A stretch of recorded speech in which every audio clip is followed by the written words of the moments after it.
So let's start with Mr. Kupperman here and his refusal to be deposed this morning. What do you make of that, Congressman Swalwell, and this assertion that we just heard from Jim Jordan that if the court compels him to come, then he'll be there? Well, if he had something that could help the president or exonerate the president, the White House would allow him to come. And the White House involving itself in ordering him not to come, we will just assume that it is a consciousness of guilt by the White House, put that into further evidence that the White House is obstructing our investigation, and that the inference can be that Mr. Kupperman would corroborate all of the other evidence that there was a shakedown scheme going on, ordered by the president, carried out by people like Rudy Giuliani and Ambassador Sondland. You just mentioned Ambassador Sondland. We know that he is back on the Hill today, reviewing his previous testimony. What more can you tell us about that? Well, witnesses, despite what the Republicans say about access to transcripts and access to hearings, Republicans, about 50 of them, are allowed to participate in the hearings. The witnesses are allowed to review the transcripts, as the ambassador is doing right now. What is more important, though, is that people like Ambassador Taylor and others have pointed that there were two lines, a sharp, straight line from President Trump to Rudy Giuliani, a sharp, straight line from President Trump to Ambassador Sondland, that said that the Ukrainians must investigate the president's political opponents, or they would not get a White House meeting, and they would not get security assistance that they were counting on.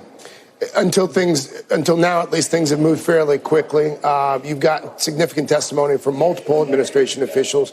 But according to the New York Times, this could be the first of many roadblocks, what we're seeing here with Mr. Kupperman. How are the committees going to secure cooperation from more high-ranking officials as we move forward? Yeah. We are going to count on people to follow lawful subpoenas. And again, for the public's sake, and I think most people in the public get this, if you're innocent, you show up and cooperate. If you're the White House and you're innocent, you allow people to come forward and help their country understand what's going on. If you don't have anything that will help the president, you're going to be obstructive.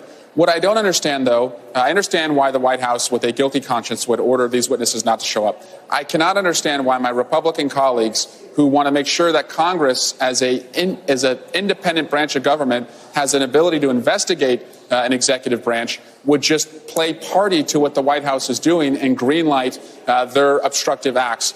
I can only conclude that they don't have an interest in having a fair process here, that they see themselves as public defenders for the president and not independent, impartial actors in this investigation. Before I let you go, this morning, as you probably know, President Trump doubled down on that decision to leave House Democrats, including yourself, out of the loop on the al-Baghdadi raid, especially until Chairman Adam Schiff. This is part of what President Trump said. Well, I guess the only thing is they were talking about why didn't I give the information to Adam Schiff and his committee? And the answer is because I think Adam Schiff is the biggest leaker in Washington. You know that. I know that. We all know that. I've watched Adam Schiff leak. He's a corrupt politician. He's a leaker like nobody's ever seen before. Your reaction, Congressman Swalwell? Congratulations to the men and women in our intelligence community and armed services who took down al-Baghdadi.